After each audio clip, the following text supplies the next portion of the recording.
Welcome to The Point, brought to you by Midnight Sun Woodworks. That's me.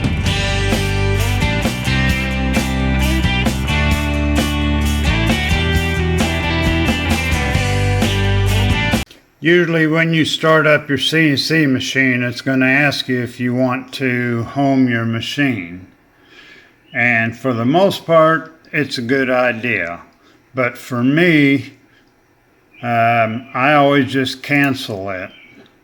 And the reason I do that is when you home your machine, what it does is moves your router generally to the left front corner of your machine, but it depends on which machine you have and where you have it set.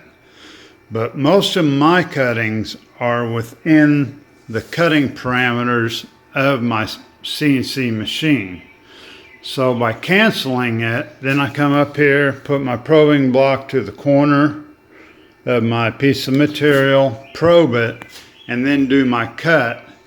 And I know I'm not going to end up running into any hard stops that are at either side or either end of my cutting table.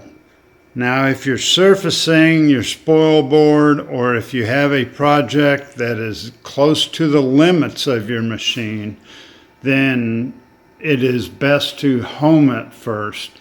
That way, when it starts getting close to the edge, it will automatically stop when it needs to keep from damaging your machine. But like I said, most of my cuttings are well within the cutting parameters of the CNC, so I don't bother homing it. Thanks.